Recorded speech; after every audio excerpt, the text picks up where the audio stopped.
మనము నిర్వహించుకోబోతున్నాం. ఈ ప్రారంభ కార్యక్రమానికి అంటే మీట్ ది ప్రెస్ మనం ఇవ్వాలటి నుండే కేటీఆర్ గారు వారి సమయం తీసుకున్నాక అక్కడి నుండే మనం మీట్ ది ప్రెస్ని ప్రారంభించాలని భావించాం. వారికి నేను తెలంగాణ రాష్ట్ర వర్కింగ్ జర్నలిస్టుల పక్షాన హృదయపూర్వక కృతజ్ఞతలు స్వాగతం పలుకుతున్నాను. మిత్రులందరూ ఈ కార్యక్రమం ఎట్లా జరుగుతుంది, దీని ఫార్మేట్ ఏంది, ఏ పద్ధతుల్లో మన ప్రశ్నలు ఉండాలి, అదంతా మన ఐజేయు అధ్యక్షులు ఈ కార్యక్రమానికి మోడరేటర్గా వ్యవహరిస్తున్నటువంటి కె శ్రీనివాసరెడ్డి గారు మీకు వివరిస్తారు. Thank you. అంతకుముందు మన మంత్రివర్యుల గారికి చిన్న పుష్పగుచ్చం.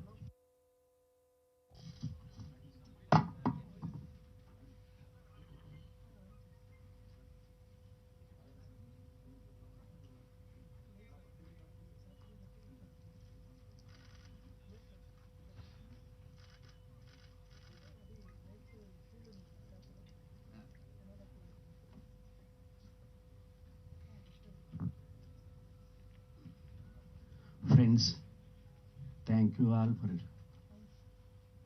coming to cover and listen the Meet the Press program organized by the Telangana State Union of Working Journalists. ముందు మన అతిథి అందరూ I can say an icon for people ఆకర్షించే వ్యక్తుల్లో ఒక వ్యక్తిగా, సెకండ్లీ అతను కేటీ రామారావు గారు ఒక రకంగా key campaigner in the present elections after the Chief Minister, and also a working president of the Bharatiya Rashtra Samiti. Normally, we do start with the ruling party representative leader, ending the ruling party representative. In between, all major political parties, those who are representing in the legislative assembly and also outside major political parties in Pilotu, Mananavaiti, Veeri Tarvata Congress Party, Aa Tarvata BJP, Aa Tarvata MIM, Aa Tarvata CPI, CPM and BSP. These are the political parties we are going to invite the leaders to say about their program and policies. After that, we'll invite again a representative, a leader from the ruling party. This is our procedure. Every time we are adopting. Secondly, this is 30 minutes, 1 hour program, strictly. We expected our guest will come 10 or 15 minutes late, but thanks for the K.T. Ramarao Garu for coming well in time, advance in time. So daniki thanks cheptu 1 hour program lo 30 minutes for his expression. ఏమిటి ఈ ఎన్నికలు అధికార పార్టీగా ఏం చేసింది, రాబోయే కాలంలో ఏం చేస్తారు అనే విధానాలు చెప్పటం. ఆ తర్వాత 30 minutes క్వశ్చన్ అండ్ ఆన్సర్స్ ఉంటాయి. క్వశ్చన్ అండ్ ఆన్సర్స్ పర్సనలైజ్డ్గా వద్దు. General people concern any question you can ask, but while questioning me పేరు చెప్పండి, మీరు రిప్రజెంట్ చేసే ఆర్గనైజేషన్ పేరు చెప్పండి. అట్లాగే ఆర్గ్యుమెంట్స్ వద్దు. Eliciting information, only eliciting. మంచి చెప్తే మంచి, నచ్చంది చెప్తే రాయటానికి మీకున్నాయి తప్ప no arguments. This is the procedure, rules of the game. Thank you very much. I request now KT Rama Rao garu to say about this party's program. అందరికి నమస్కారం. గౌరవనీయులు పెద్దలు శ్రీనివాస్ రెడ్డి గారు, విరాహత్ గారు, విచ్చేసిన పాత్రికేయ మిత్రులు అందరికీ ధన్యవాదాలు వచ్చినందుకు. సంతోషంగా ఉంది, ఎందుకంటే ఇదే బషీర్బాగ్ ఆడిటోరియంలో ఎన్నో సందర్భాల్లో గతంలో తెలంగాణ ఉద్యమం ఎన్నో రకాల నేను ఐ ఫర్గాటెన్ ఇప్పుడు ఇంత మంచి ఆడిటోరియంలో కూర్చోవటానికి కారకులు కేటీ రామారావు గారు ఒక అకేషన్లో మన సురవరం ప్రతాప్ రెడ్డి గారి పేరుతో పెట్టిన auditorium. Is a also journalist, Golconda పత్రిక స్థాపించిన వ్యక్తి. 125వ వర్ధంతి సంవత్సరికం సందర్భంగా ఒక పోస్టర్ విడుదల చేయడానికి వచ్చినప్పుడు ఇది చూసి సో ఇమీడియట్లీ రియాక్టెడ్. మనను రమ్మని రిక్వెస్ట్ చేస్తే మనమే రిక్వెస్ట్ చేసి దీన్ని మోడరేట్ చేయడానికి we have not imagine this type of ఇంత మోడర్న్గా ఉంటుందని అనుకోలేదు. వారికి మరోసారి థ్యాంక్స్ చెప్తూ యూనియన్ తరఫున చెప్తున్నాను. ఆనాడు తెలంగాణ మూమెంట్లో ఎన్నోసార్లు ఎన్నో సందర్భాల్లో ఇదే వేదిక ద్వారా వేదిక పంచుకునే అవకాశం, ఇక్కడ నుంచి మా గొంతు వినిపించే అవకాశం ఈ వేదిక మాకు కల్పించింది. ముందుగా అందుకే మొత్తానికి పెద్దలందరికీ, ఈ బషీర్బాగ్ ప్రెస్ క్లబ్ నిర్వాహకులందరికీ, ముఖ్యంగా సురవరం ప్రతాప్ రెడ్డి పేరిట పెట్టిన ఈ ఆడిటోరియం, ఎందుకంటే ఆధునిక తెలంగాణ వైతాళికుడు, ఆనాటి గోల్కొండ పత్రిక ద్వారా ఆనాటి అప్పటి నిరంకుశ ప్రభుత్వాల మీద పోరాటం చేసిన నాయకుడు, మరి కలం వీరుడు ప్రతాప్ రెడ్డి గారి పేరు మీద పెట్టిన ఈ ఆడిటోరియం బాగాలేదు అంటే అది నచ్చలేదు. తప్పకుండా ప్రతాప్ రెడ్డి గారి పేరు నిలబెట్టే విధంగా, తెలంగాణ రాష్ట్రం ఏర్పడ్డ తర్వాత అట్లాంటి వ్యక్తి ఔన్నత్యాన్ని చాటే విధంగా ఏదైనా కార్యక్రమం చేస్తే బాగుంటుందని మంత్రివర్యులు నిరంజన్ రెడ్డి గారు, తర్వాత శ్రీనివాస్ రెడ్డి గారు, విరాట్ గారు అందరూ చెప్తే కొంత ఉడతాభక్తిగా మా పాత్ర, ఎందుకంటే ప్రభుత్వంలో ఉన్నవాళ్ళు, ముఖ్యంగా తెలంగాణ రాష్ట్రాన్ని సాధించే క్రమంలో ముందుండి పోరాటాన్ని నడిపిన పార్టీగా, సంస్థగా ఆ బాధ్యతతో మా చిరు ప్రయత్నం చేసినాం. మరి వారికి కూడా ధన్యవాదాలు. ఈరోజు కాకపోతే ప్రధానంగా నన్ను పిలిచింది దానికోసం కాదు, మీకు తెలుసు, నాకు తెలుసు, నాకు చల్లకొచ్చి ముద్ద దాచే అలవాటు కూడా లేదు. So coming to why I'm here, ఎందుకు ఇక్కడికి వచ్చాము, ఏం చెప్పదలుచుకున్నాము, ఎందుకు ఈరోజు ఎన్నికలు వచ్చినప్పుడు భారత రాష్ట్ర సమితికి, కేసీఆర్ గారి నాయకత్వానికి ఎందుకు ప్రజలు మద్దతు పలకాలి అనే మాట వస్తే, ఒకసారి దయచేసి కొద్దిసేపు మీ అందరితో కూడా నా విజ్ఞప్తి, తెలంగాణ రాష్ట్ర ఏర్పాటు జరగక ముందున్న పరిస్థితిని కూడా ఒక్కసారి గమనించాలని, గుర్తించాలని కోరుతా ఉన్నాను. ఒక మాటలో తెలంగాణ జనసామాన్య భాషలో చెప్పాలంటే, ఎట్లుండే తెలంగాణ ఇప్పుడు ఎట్లయింది, ఎట్లున్న తెలంగాణ ఎట్లుండే తెలంగాణ ఇప్పుడు ఎట్లయింది, ఎవరికి వారి గుండె మీద చేసుకుని ఆలోచిస్తే తప్పకుండా దానికి ఆన్సరు మా పర్ఫార్మెన్స్ ఏంది, గవర్నమెంట్ ఏం పని చేసింది అనేది ఎవరికి వారికి దొరుకుతుంది. ఎట్లా అంటారా, నన్ను అడిగితే ఈ ప్రభుత్వంలో ఒక మంత్రిగా గత 9.5 ఏళ్ళు ప్రజల దయతో, ప్రజల ఆశీర్వాదంతో ప్రభుత్వంలో, అదేవిధంగా ముఖ్యమంత్రి గారి ఆశీర్వాదంతో ఒక మంత్రిగా పనిచేసే అవకాశం దొరికింది. కాబట్టి నా అభిప్రాయం చెప్పమంటే, తెలంగాణ ఏం సాధించింది 9.5 ఏళ్లలో అంటే, భారతదేశానికి ఈరోజు స్పష్టంగా ఒక మాటలో చెప్పాలంటే తెలంగాణ దిక్సూచి అయింది. ఒకనాడు what Bengal does today India does tomorrow అనేవారు. ఈరోజు what Telangana does today India does tomorrow అనే పద్ధతుల్లో తెలంగాణ ఆచరిస్తుంది, దేశం అనుసరిస్తుంది అనే స్థాయికి ఈరోజు తెలంగాణ చేరుకుంది అని ఒక తెలంగాణ బిడ్డగా గర్వంగా చెప్తా ఉన్నాం. ఎట్లా, ఏం చేసింది తెలంగాణ అంత గొప్పగా మీరు అడగవచ్చు. ఏంటి మీ మోడల్ ఏంటి, ఎందుకంటే వాళ్ళ దేశంలో రకరకాల మోడల్ మాట్లాడుతూ ఉంటారు. ఒక ఆయన గుజరాత్ మోడల్ అంటాడు, ఇంకొక ఆయన ఇంకో మోడల్ అంటాడు. కాకపోతే వాస్తవం ఏంటంటే ఈరోజు తెలంగాణ మోడల్ ఏంటి అంటే, it's a holistic, integrated, inclusive, balanced model.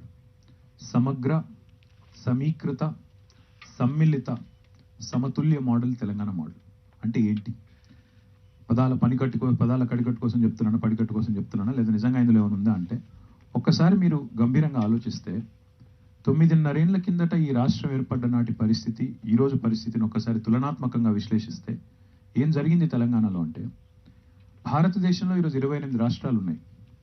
28 రాష్ట్రాల్లో ఏ రాష్ట్రంలో జరగనంత సమతుల్య, సమీకృత, సమ్మిళిత, సమగ్ర అభివృద్ధి ఈరోజు తెలంగాణలో జరిగిందని ఘంటాపదంగా చెప్పవచ్చు. దానికి 2-3 కొలమానాలు నేను మీకు చెప్తాను. తెలంగాణ రాష్ట్రం ఏర్పడ్డ నాడు ఈ రాష్ట్రం యొక్క తలసరి ఆదాయం 1,14,000 రూపాయలు. 1,14,000 రూపాయలు. ఈ రాష్ట్రం యొక్క జిఎస్డిపి 5,05,000 కోట్లు. కానీ ఈరోజు గర్వంగా తెలంగాణ బిడ్డలు ఎక్కడున్నా కాలర్ ఎగరేసి చెప్పొచ్చు, తెలంగాణ ఈరోజు భారతదేశంలోనే తలసరి ఆదాయంలో నంబర్ 1 స్టేట్.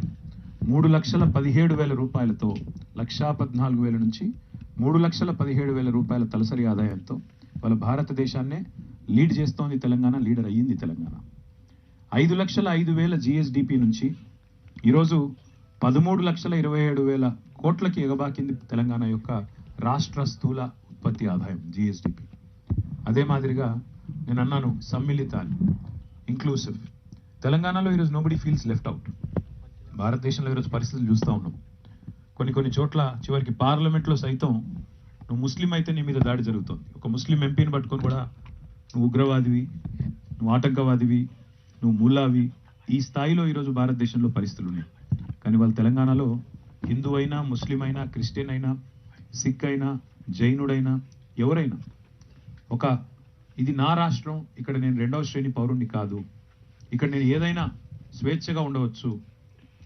భారత రాజ్యాంగ నిర్మాత అంబేద్కర్ గారు ఒక మాట అన్నారు, ఫ్రెటర్నిటీ, ఈక్వాలిటీ, లిబర్టీ అన్నారు. స్వేచ్ఛ, సమానత్వం, సౌభ్రాతృత్వం, ఈ మూడింటిని ఈరోజు ఆచరణలో చూపెడుతోంది తెలంగాణ.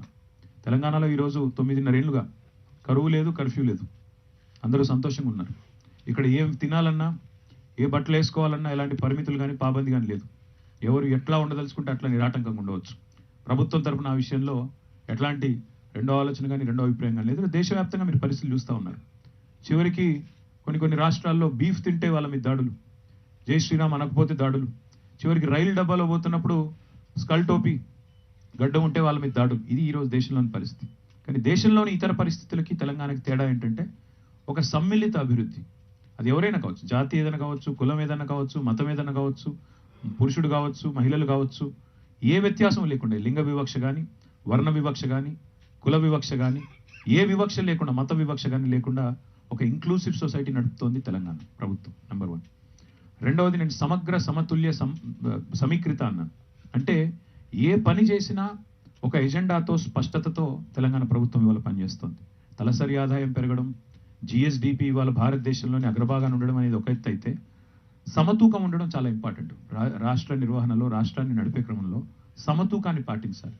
భారతదేశం యొక్క సామాజిక ఆర్థిక స్థితిగతులు అర్థం చేసుకొని, ఈ దేశానికి ఏది అవసరం, ఈ దేశంలో ఉండే పేదలకు ఏం కావాలి, ఈ దేశంలో ఉండే ఇతర వర్గాలకు ఏం కావాలి, ఇవన్నీ అర్థం చేసుకొని, ఇక్కడి జీవితాన్ని అర్థం చేసుకొని సామాజిక స్పృహతో పనిచేసే ప్రభుత్వాలు కావాలి. ఈరోజు కేంద్రంలో ఉన్న పార్టీ ప్రధానమంత్రి గారు అప్పుడప్పుడు మాట్లాడుతూ ఉంటారు నిందాపూర్వకంగా. రేవడీ కల్చర్ అని చెప్తుంటాడు ఆయన. నిజంగా ఆ మాటినప్పుడు, ఈయన ప్రధానమంత్రిగా మాట్లాడుతున్నప్పుడు బాధ అవుతుంది. ఎందుకంటే ఈరోజు కోవిడ్ తర్వాత అత్యధికంగా పేదలుండే దేశం ఏది ప్రపంచంలో అంటే భారతదేశం. నైజీరియాని దాటిపోయినాం మనం ఇవాళ పావర్టీలో.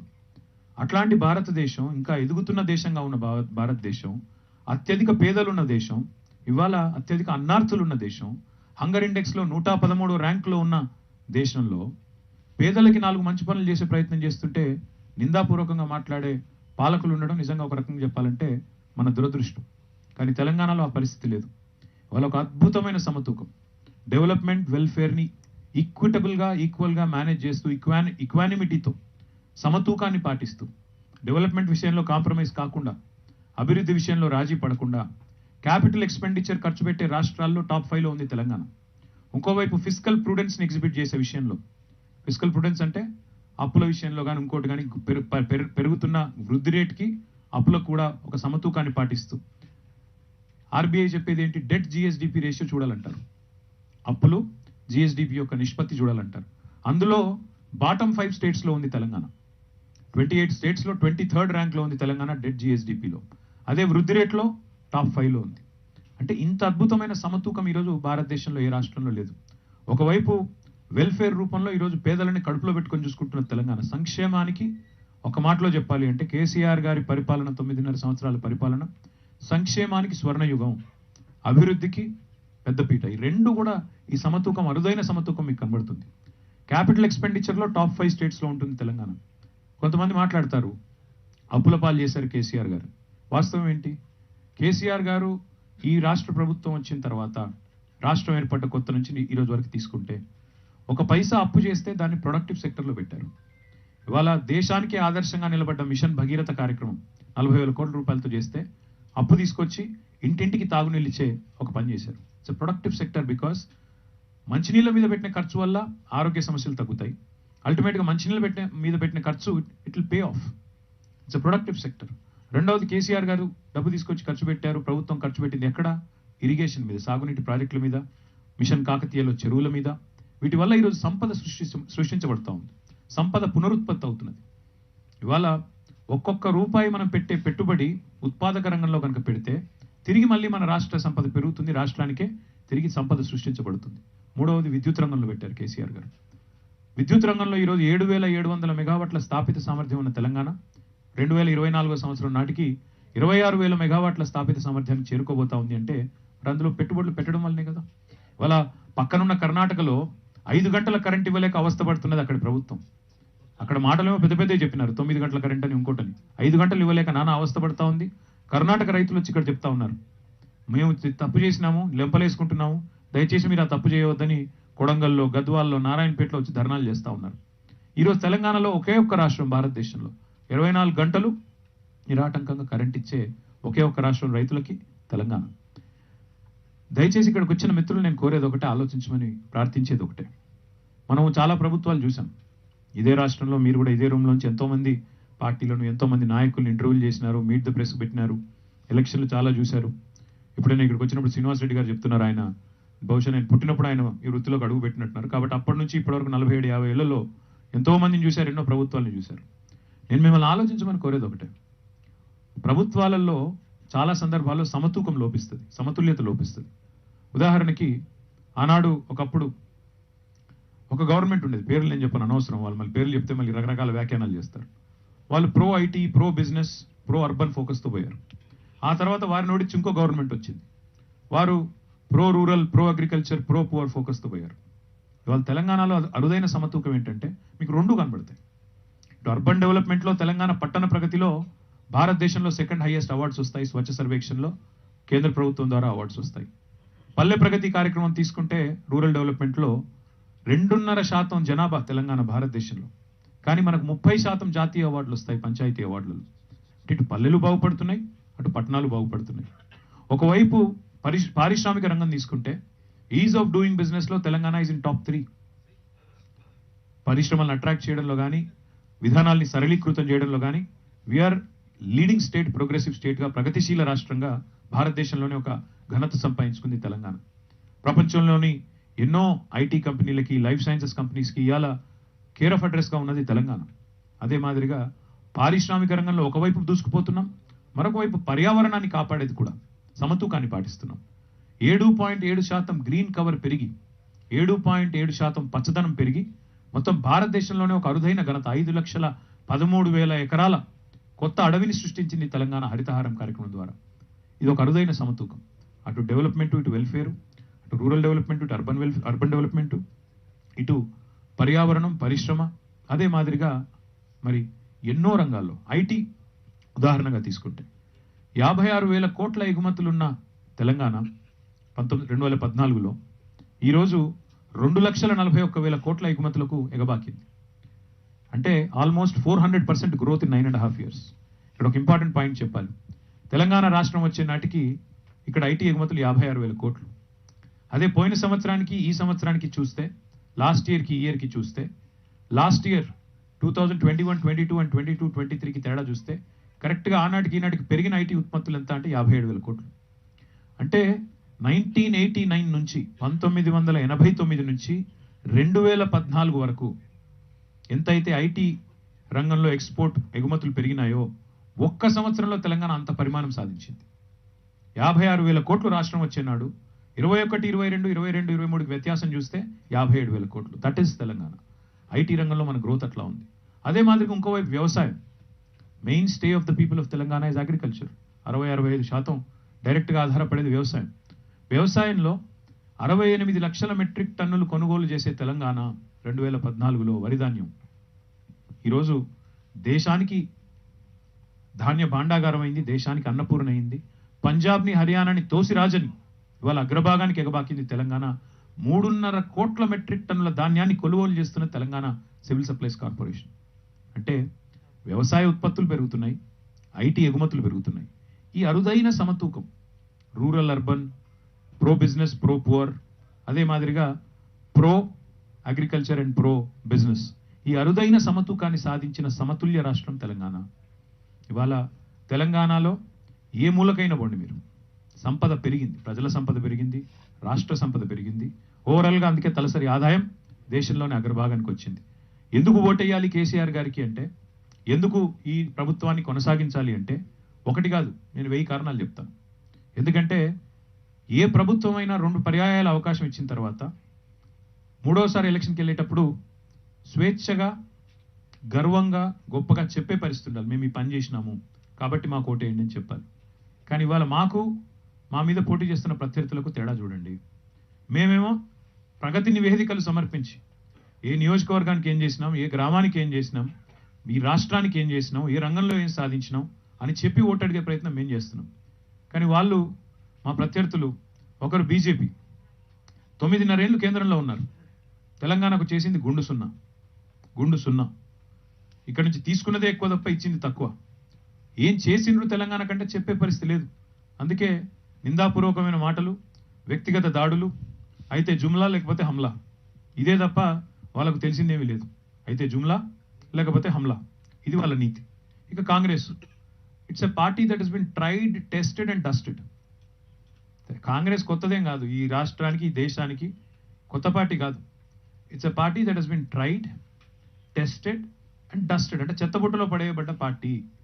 11 పర్యాయాలు అవకాశం ఇచ్చిన తర్వాత కూడా కరెంట్ ఇవ్వని పార్టీ, తాగునీరు ఇవ్వని పార్టీ, సాగునీరు ఇవ్వని పార్టీ ఇవాళ ఏదో చేస్తానని చెప్తే ప్రజలు నమ్మేంత అమాయకులు నేనైతే అనుకోను. అన్నింటికి మించి ఏ తెలంగాణ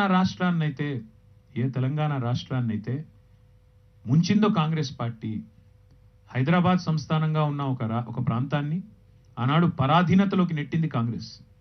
56లో ఇష్టం లేని పెళ్లి చేసింది కాంగ్రెస్. ఆనాడు తెలంగాణ కాంగ్రెస్ నాయకత్వం, ఆనాడు వారు వంచబడి ప్రజల్ని వంచి 1956లో ఒక ఘోరమైన తప్పు, చారిత్రక తప్పిదం వాళ్ళు చేయడం జరిగింది. చేసిన పాపానికి 58 ఏళ్ళు. ఒక తప్పు చేస్తే 58 ఏళ్ళు ఇబ్బంది పడి ఆ తప్పు నుంచి బయటికి పడడానికి 58 ఏళ్ళు నానా తంటాలు పడాల్సి వచ్చింది తెలంగాణ ప్రజానికానికి. 56లో ఇష్టం లేని పెళ్లి చేసింది కాంగ్రెసు.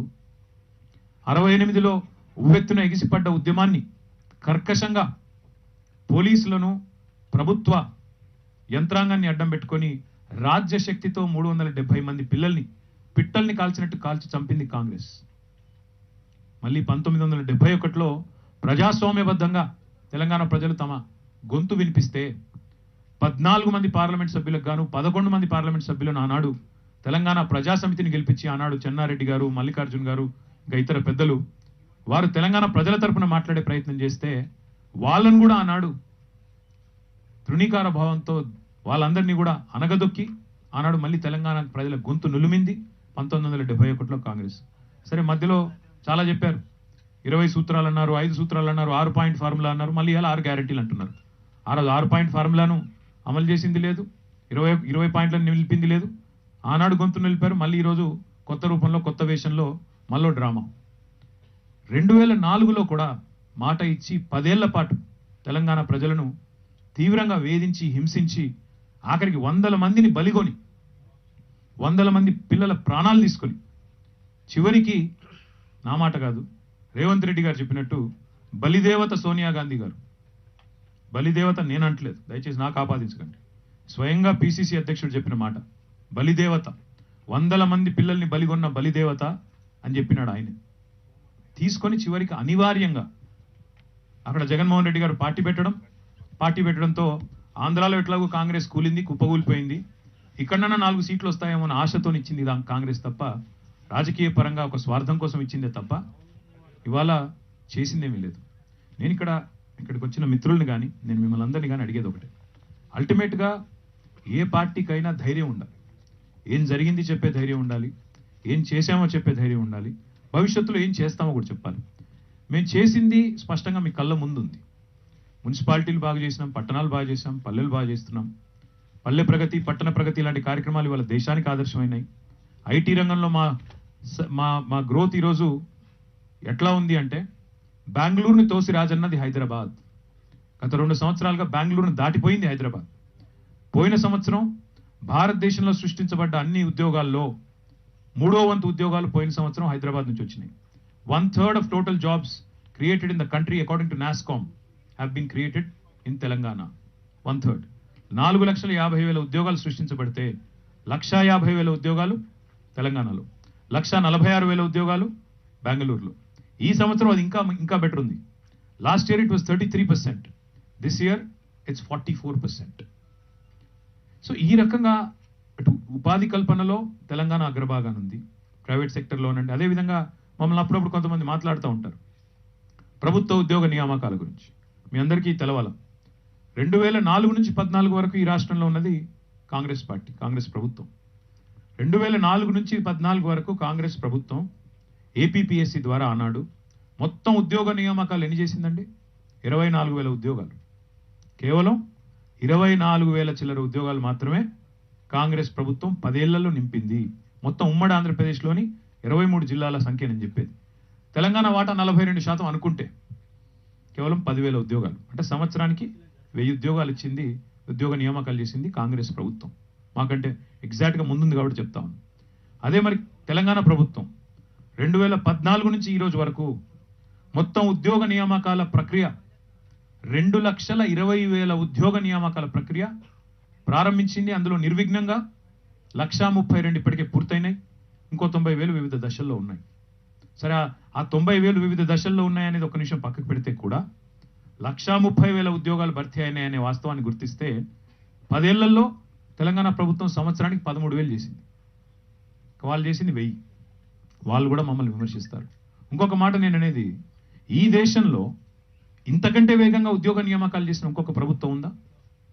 ఇంతకంటే వేగంగా, ఇంతకంటే మాకంటే ఘనంగా, మాకంటే ఎక్కువ ఉద్యోగ నియామకాలు ప్రభుత్వ రంగంలో చేసిన ప్రభుత్వం మరొకటి ఉందా? కాంగ్రెస్ కానీ బీజేపీ కానీ. దయచేసి నేను మిమ్మల్ని కూడా, మిత్రులందరినీ కోరేది, మీరు ఏ రంగం అన్నా తీసుకోండి, నేను అడుగుతా ఉన్నా. సమతూకం పాటించింది తెలంగాణ. ఇవాళ భారతదేశంలో show me 1 state BJP ruled or Congress government, 1 state where each and every district has a medical college. ప్రతి జిల్లాలో మెడికల్ కాలేజ్ ఉన్న ఒక్క రాష్ట్రం భారతదేశంలో తెలంగాణ కాకుండా చూపెట్టండి. ప్రతి జిల్లాలో నర్సింగ్ కాలేజ్ ఉన్న ఒక్క రాష్ట్రం చూపెట్టండి. తెలంగాణలో తప్ప ఎక్కడ ఉందా ఈ పరిస్థితి? అందులో ఒక్క కాలేజ్ అన్న మోడీ గారి ప్రభుత్వం ఇచ్చిందా?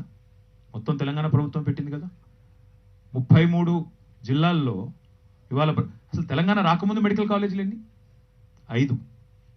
ఆ 5లో కూడా ఉమ్మడి ఆంధ్రప్రదేశ్ వచ్చిన తర్వాత వచ్చినాయి 2. ఒకటి నిజామాబాద్లో, రెండోది ఆదిలాబాద్లో. అది కూడా తెలంగాణ ఉద్యమం పుణ్యమాని వచ్చినాయి. ఒకటి రిమ్స్, ఇంకోటి నిజామాబాద్లో మెడికల్ కాలేజ్. ఈ 2 కూడా తెలంగాణ ఉద్యమ పుణ్యమాని 2008లో 10లో వచ్చినాయి. అంతకంటే ముందున్నాయి 3. ఆ 3 వీళ్ళు పెట్టలేదు ఉమ్మడి ఆంధ్రప్రదేశ్లో. గాంధీ 53లో, ఉస్మానియా అంతకంటే ముందే, అదేవిధంగా కాకతీయ మెడికల్ కాలేజు అక్కడ సోదరులు సొసైటీ వాళ్ళు పెట్టుకున్నారు తప్ప ప్రభుత్వం పెట్టలేదు. అంటే ఉమ్మడి ఆంధ్రప్రదేశ్లో ఒక్క మెడికల్ కాలేజ్ లేని తెలంగాణ ఈరోజు 33 మెడికల్ కాలేజీలు పెట్టుకుంటే ఇది ఘనత కాదా? తెలంగాణ ప్రభుత్వం విజయం కాదా? కాంగ్రెస్ ప్రభుత్వం ఉన్నప్పుడు 65 ఏళ్లలో తెలంగాణ రాష్ట్రం ఏర్పడక ముందు మొత్తం గురుకులాల సంఖ్య ఎంత? ఈరోజు ఎంత? ఈరోజు 1001 గురుకుల పాఠశాలలున్న ఒకే ఒక్క రాష్ట్రం తెలంగాణ కాదా? విద్యకి, వైద్యానికి ప్రభుత్వం పెద్దపీట వేస్తున్న మాట వాస్తవం కాదా? కొంతమంది మిత్రులు మాట్లాడుతూ ఉంటారు టీచర్ రిక్రూట్మెంట్ చేయలేదు. 20,894 టీచర్ పోస్టులు భర్తీ చేసింది గురుకుల పాఠశాలలో తెలంగాణ కాదా? డిఎస్సి ఒకటేనా టీచర్ రిక్రూట్మెంట్ అంటే? ఈ గురుకుల పాఠశాలలు కావా? అక్కడ చదువుకునే పిల్లలు కాదా? అక్కడ చదువు చెప్పే అధ్యాపకులు కాదా? 20,894 మంది టీచర్స్ రిక్రూట్మెంట్ అయింది వాస్తవం కదా టీఎస్పీఎస్సీ ద్వారా. నేనేమంటున్నా అంటే, మీరు దయచేసి లోతుగా, విశ్లేషణాత్మకంగా, పరిశోధనాత్మకంగా, వాళ్ళ ప్రపంచంలోనే అతిపెద్ద లిఫ్ట్ ఇరిగేషన్ ప్రాజెక్ట్ కట్టింది తెలంగాణ కాదా? కాళేశ్వరం. అంతకంటే పెద్ద లిఫ్ట్ ప్రాజెక్ట్ ఈరోజు బ్రహ్మాండంగా పాలమూరు రంగారెడ్డి ఇరిగేషన్ ప్రాజెక్టు మొన్ననే మొట్టమొదటి పంప్ హౌస్ ముఖ్యమంత్రి గారు ప్రారంభించలేదా? ఇవాళ మైగ్రేషన్కి పర్యాయ పదంగా ఉన్న పాలమూరు ఇవాళ ఇరిగేషన్కి పర్యాయ పదంగా మారలేదా? ఫ్లోరోసిస్ని రూపుమాపింది కేసీఆర్ కాదా? ఇట్లా మీరు ఎక్కడ యాదాద్రిని అద్భుతంగా మార్చింది, ఆధునికంగా చేసింది, అద్భుతంగా మార్చింది, ఇవాళ భక్తులు కొలిచే విధంగా అపురూపంగా చూసుకునే విధంగా తిరుమలకు ధీటుగా మార్చింది కేసీఆర్ కాదా? ఇట్లా ఎన్నని చెప్పను నేను ఇప్పుడు. ప్రపంచ వ్యాక్సిన్ రాజధాని తెలంగాణ, భారతదేశంలో ఐటీ ఎగుమతుల్లో అగ్రస్థానం తెలంగాణ, వ్యవసాయ ఉత్పత్తుల్లో తెలంగాణ, ధాన్యం ఉత్పత్తిలో నంబర్ 1 తెలంగాణ, డాక్టర్ల ఉత్పత్తిలో నంబర్ 1 తెలంగాణ. ఇట్లా ఎన్ని ఘనతలు ఉన్నాయి చెప్పాలంటే మేము వీటి ఆధారంగా ఓటు అడుగుతున్నాం. మరి మా మీద పోటీ చేసేవాళ్ళు, మాతో పోటీ పడేవాళ్ళు వారు కూడా చెప్పాలా మా ఘనత ఏంటి, మేం చేసింది ఏంటి. మాకొకరికేమో 55 ఏళ్ళ అవకాశం ఇచ్చినారు, మరొకరు ఇవాళ 10 ఏళ్ల నుంచి మాతో పాటు వారు కేంద్రంలో ఉన్నారు. ఇద్దరు చెప్పాలా, మేము చేసింది ఏంటి చెప్పాలా, చేయబోయేది ఏంటి చెప్పాలా. ఇవాళ ఇంకొక మాట కూడా మాట్లాడితే రాజకీయ పార్టీలు నువ్వు రూపాయి ఇస్తే నేను 2 రూపాయలు ఇస్తాను అని ఒక అర్రాస్ పాటలాగా, ఒక వేలం పాటలాగా వేలం వెరిగా ప్రవర్తిస్తూ ఉన్నాయి. భవిష్యత్తుకు, ప్రగతికి, అభివృద్ధికి మీ ఆలోచన విధానం ఏంటి అంటే ఇవాళ కాంగ్రెస్లో బీజేపీలో ప్రత్యుత్తరం లేదు, సమాధానం రాదు. ఎందుకంటే వాళ్ళకి ఆ విజన్ లేదు. వాళ్ళ కేసీఆర్ గారు చెప్తా ఉన్నారు 415 కిలోమీటర్ల వరకు మెట్రో నేను తీసుకొని పోతాను, హైదరాబాద్ చుట్టూతా ఓఆర్ఆర్ కానీ లేదా హైదరాబాద్ నలుమూలల మెట్రో తీసుకొని పోయే బాధ్యత నాది అని చెప్తున్నారు. ర్యాపిడ్ రైల్ ట్రాన్సిట్ సిస్టమ్ గురించి ఆలోచిస్తున్నారు కేసీఆర్ గారు. మొత్తం రాష్ట్రంలోని అన్ని ఏ నాయకుడు చెప్పాడండి ఇదివరకు? ప్రతి జిల్లా కేంద్రం నుంచి రాష్ట్ర రాజధానికి 4 లేన్ల రోడ్డు ఉండాలి, ప్రతి మండలం నుంచి జిల్లా కేంద్రానికి 2 లేన్ల రహదారి ఖచ్చితంగా ఉండాలని చెప్పి చేసి చూపెట్టిన నాయకుడు ఎవరు? కేసీఆర్ కాదా? ప్రతి తాండాను పంచాయతీ చేసింది కేసీఆర్ కాదా? 6% రిజర్వేషన్ 10% చేసింది కేసీఆర్ కాదా? దశాబ్దాల గిరిజనుల కళ పోడు భూముల పట్టాలు ఇచ్చింది కేసీఆర్ కాదా? దళిత బంధు లాంటి విప్లవాత్మకమైన పథకం తెచ్చింది కేసీఆర్ కాదా? రైతు బంధు లాంటి ఒక సరిలేని ఆలోచన ఇదివరకు ఎన్నడూ 75 ఏళ్లలో ఎవరికి రాని ఆలోచన తెచ్చింది కేసీఆర్ కాదా? ప్రతి రైతుకు జీవిత బీమా కల్పించాలని ఆలోచన చేసింది కేసీఆర్ కాదా?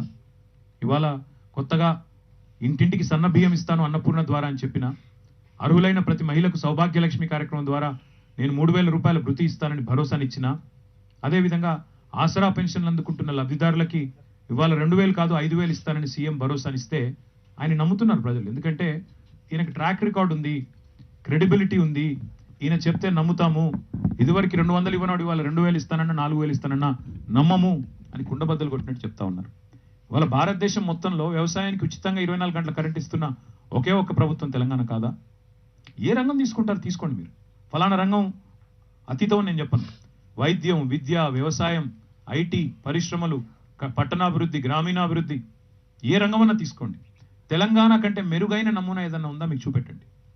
వాళ్ళ మా మీద వచ్చి ఇక్కడ గొంతులు దించుకునే వాళ్ళు, गला फाड़ फाड़ के बोलने वाले, उनको बताना चाहिए यहाँ पे कि इससे बेहतर मॉडल इंडिया में कहाँ पे है. अगर है आपके हिसाब से तो आपकी क्यों पर कैपिटा हमसे ज्यादा नहीं है? अगर है మీ తలసరి ఆదాయం ఎందుకు పెరగలేదు?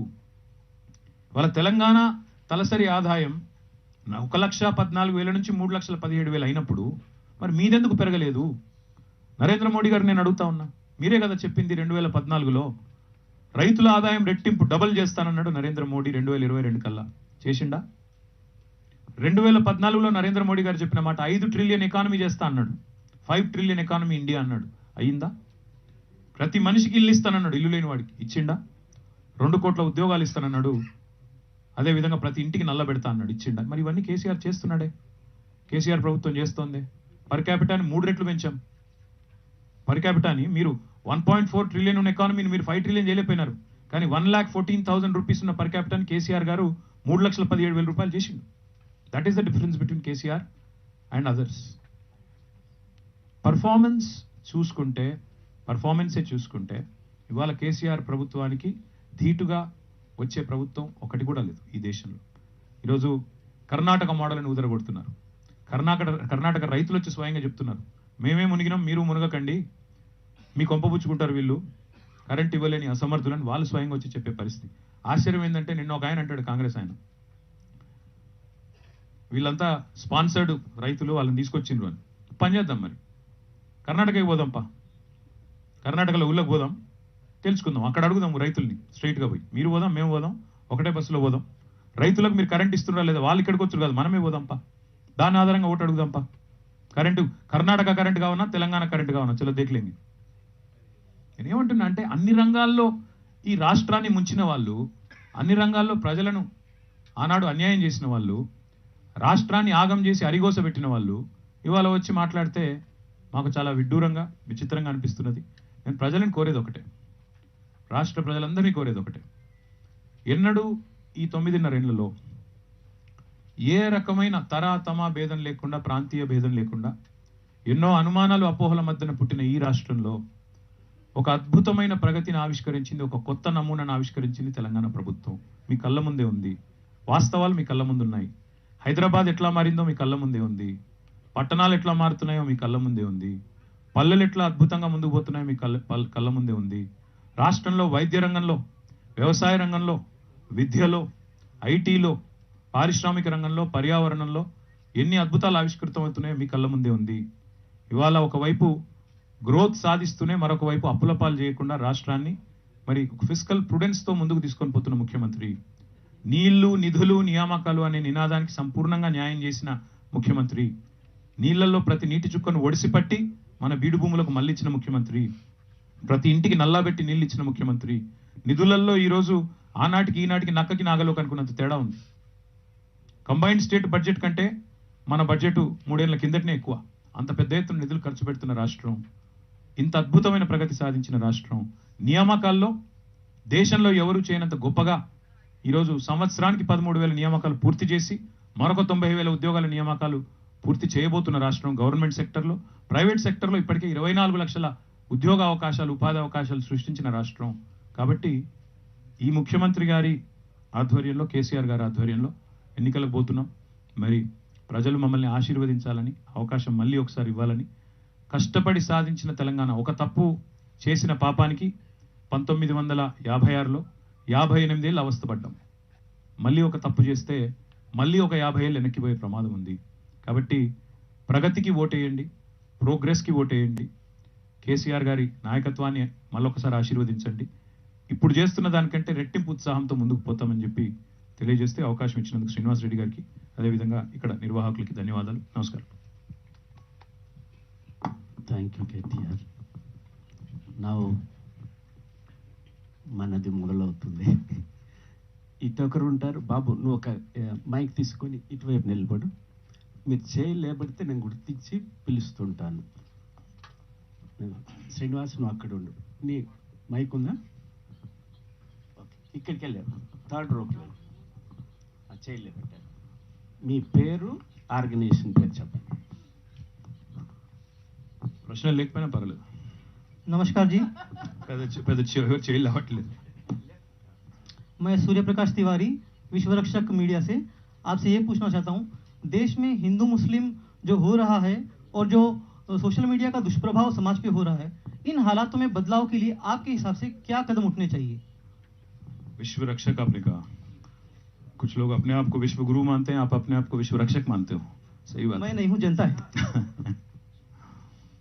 पहली बात तो ये है, हम पिछले 9.5 सालों में हमने बदले की राजनीति हमने अपनाई है. बदले की हमने कभी सोची नहीं है. आज अगर देखेंगे तेलंगाना में, यहाँ के प्रदेश कांग्रेस कमेटी के अध्यक्ष हैं जो खुलेआम 50 लाख की बैग के साथ पकड़े गए. अगर हम बदलाव में विश्वास रखते, मतलब बदले में विश्वास रखते, పగ తీర్చుకోవడం మీదే మా కోపాలు తీర్చుకోవడం, కక్ష సాధింపు, విండిక్టివ్ వెండెటా పాలిటిక్సే మా ఇంట్రెస్ట్ అయితే ఆయన ఈ పాటికి ఎప్పుడో జైల్లో ఊచలెక్క పెడుతూ ఉండేవాడు. మరి బహుశా రేపు ఎప్పుడన్నా పోతాడేమో చూడాలి. We have believed in transformative politics, sir. That's why the kind of growth that is seen in Telangana today has become a role model for the rest of the country. अब बाकी हिंदुस्तान में क्या हो रहा है, मैं बस यही कहूँगा कि ये दुर्भाग्य की बात है कि आज किसको क्या पहनना चाहिए, क्या बोलना चाहिए, किस कदर बोलना चाहिए, कैसे भाषा में, कौन सी भाषा में बोलना चाहिए. कुछ लोग इतने बेवकूफ़ है, वो ये मानते हैं कि उर्दू एक ख्वाम की ज़ुबान है. कुछ लोगों का ये मानना है कि उर्दू जो है एक ख्वाम की, एक मजहब की ज़ुबान है. गलत है. हमारी दादा और हमारी नाना की परवरिश भी उर्दू में हुई थी. कहने का ये मतलब है, लोग ये भी नहीं जानते, ये भी पहचानते नहीं कि भाषा का कोई मजहब नहीं होता. ना हिंदी का कोई मजहब है, ना तेलुगु का कोई मजहब है, ना इंग्लिश का कोई मजहब है, ना उर्दू का कोई मजहब है. अब मैं उनको बेवकूफ़ी बोलूंगा. I used it carefully only. So my point is क्या बोलना चाहिए, क्या पहनना चाहिए, क्या करना चाहिए, ये गवर्नमेंट की रोल और रिस्पॉन्सिबिलिटी नहीं है। ये रोल है सोसाइटी की और गवर्नमेंट की रिस्पॉन्सिबिलिटी है इनेबलर बनने की, पीस बरकरार रखने की और अच्छा इंफ्रास्ट्रक्चर प्रोवाइड करना है, लॉ एंड ऑर्डर मेंटेन करना है। इस हद तक अगर गवर्नमेंट रहे, हिंदुस्तान बदलेगा और आगे बढ़ेगा। हम विश्वास रखते हैं, फिर से कहता हूं, बदलाव की राजनीति में, बदले की राजनीति में नहीं। Sir, good afternoon. This is Dr. Asif Ali from Ruby Channel. I am the District President of Urdu Working Journalist Federation as well. Sir, my question is, जहाँ तक आपने अभी अपनी हुकूमत की तमाम कार्यकर्दगी बताई, परफॉर्मेंस बताया, माइनॉरिटी वेलफेयर डिपार्टमेंट के बारे में अगर आपकी हुकूमत फिर से आती है तीसरी मरतबा, तो आपके क्या प्लान्स हैं सर? क्योंकि वहाँ देखा गया है कि उर्दू अकेडमी ले लीजिए, वक्फ बोर्ड ले लीजिए, या फिर जितने भी माइनॉरिटी इदारे हैं, वहाँ पर एम्प्लॉयमेंट जो रेट है, मतलब एम्प्लॉयमेंट जो वैकेंसीज है वो फिल नहीं की गई हैं। ताहाल कुछ कॉन्ट्रैक्ट पे हैं, कुछ आउटसोर्सिंग पे है, और जो हुकूमत ने जो वादे किए थे इनको लेकर, वो भी जो है 9 सालों में पूरे नहीं हुए हैं सर। तो इस पर आप डॉक्टर आसिफ ना, जी आसिफ साहब मुझे तफसील में बोलने की मौका दीजिए, क्योंकि आपको एक दो चीज बता देते हैं। पहली बात यह है कि हिंदुस्तान पूरे मुल्क में अगर आप देखेंगे, हमारे 28 रियासत हैं, स्टेट हैं। इन 28 रियासतों में सबसे ज्यादा अगर माइनॉरिटी पॉपुलेशन कहाँ पे, इसके हिसाब से अगर देखेंगे आप, सबसे ज्यादा आबादी है आज उत्तर प्रदेश में 4 करोड़, जहां की बजट 1700 करोड़ है। माइनॉरिटी वेलफेयर का बजट है 1700 करोड़। नेक्स्ट होगा आपका वेस्ट बंगाल, पश्चिम बंगाल। पश्चिम बंगाल में आबादी है 2.5 करोड़ और वहां की बजट है 2100 करोड़। तीसरा है महाराष्ट्र, महाराष्ट्र में 1.4 करोड़ है पॉपुलेशन और वहां की बजट है 674 करोड़। और फोर्थ है कर्नाटक, जहां की आबादी है माइनॉरिटीज 90 लाख और वहां की बजट है 2000 करोड़। अब आती है बात, 5वें स्थान पे तेलंगाना है, यहाँ की आबादी है 50 लाख और यहाँ की बजट है 2200 करोड़। जब मैं बात करता हूं पर कैपिटा बढ़ा, तो मैं जानता हूं कि पर कैपिटा बजट एक्सपेंडिचर भी होना चाहिए, और डेफिनेटली आज पर कैपिटा एक्सपेंडिचर के हिसाब से अगर देखेंगे माइनॉरिटीज का पॉपुलेशन और बजट एलोकेशन के हिसाब से अगर देखेंगे, नंबर 1 है तेलंगाना पूरे हिंदुस्तान में, हर रियासत तक देखेंगे। हाँ, कमियां हम में भी हैं, कमजोरियां हम में भी हैं, हम ये नहीं कह रहे हैं, और गलतियां हमने भी किया होगा।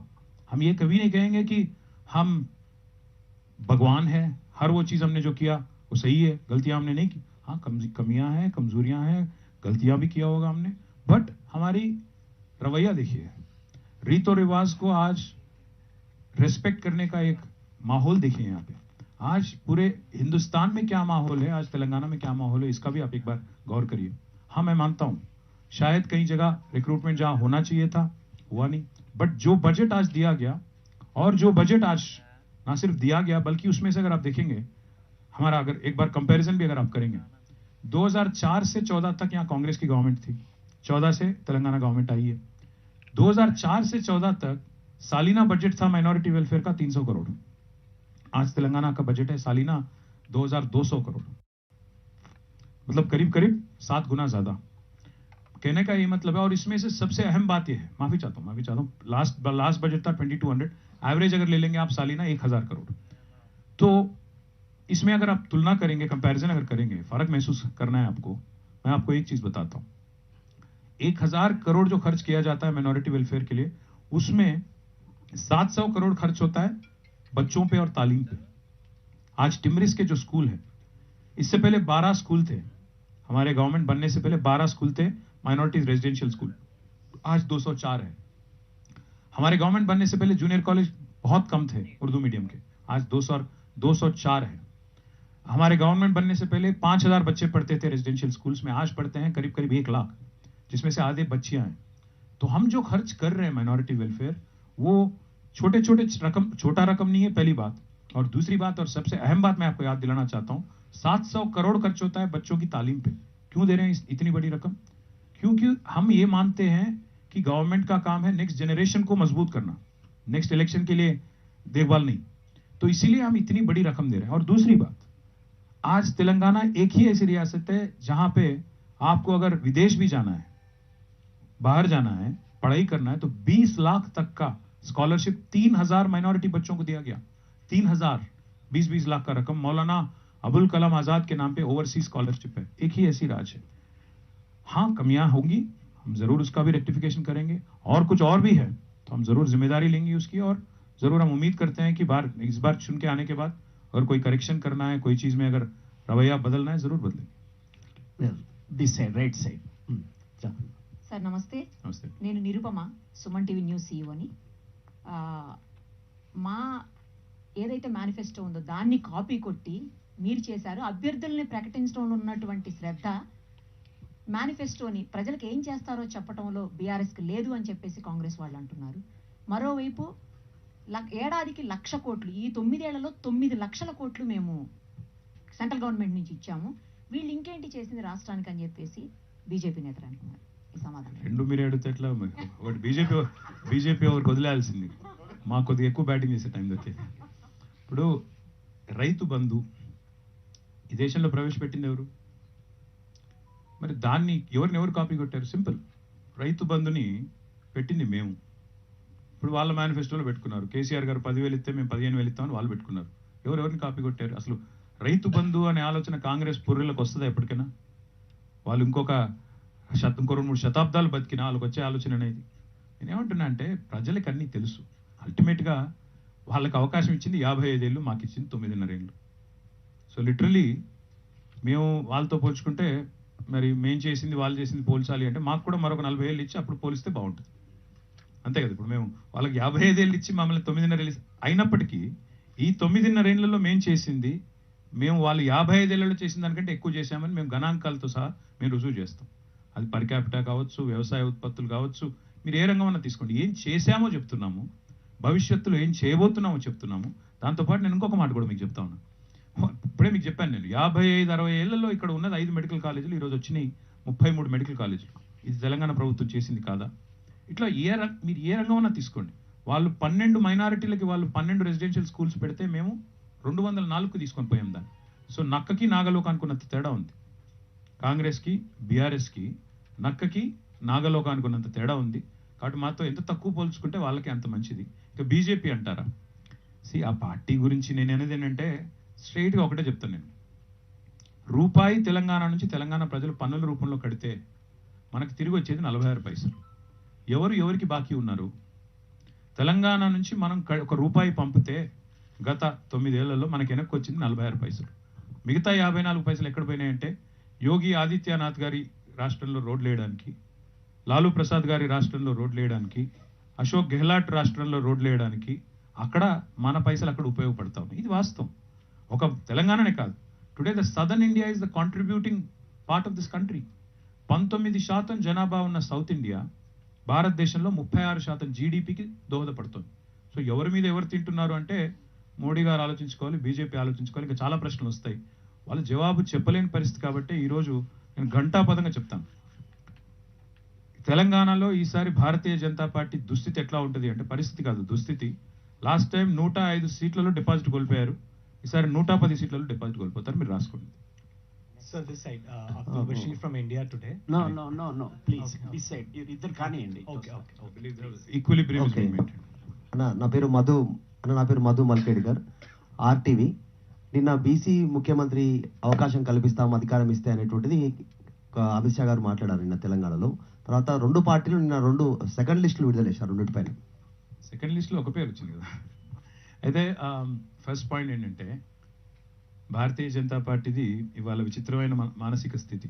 ఎట్లా అంటారా, మొన్నటిదాకా ఉన్న బీసీ అధ్యక్షుని తొలగించి ఇవాళ బీసీ సీఎం అంటున్నారు. మరి ఏం సందేశం ఇస్తున్నారో నాకు తెలియదు. నెంబర్ 1. నెంబర్ 2, ఓబీసీలకు మంత్రిత్వ శాఖ పెట్టాలి అనే డిమాండ్ ఈ రోజు కాదు, మన్మోహన్ సింగ్ ప్రధానమంత్రి ఉన్నప్పటి నుంచి మేము చేస్తున్నాం. మీకు కావాలంటే నేను ఫోటోతో సహా పంపిస్తాను.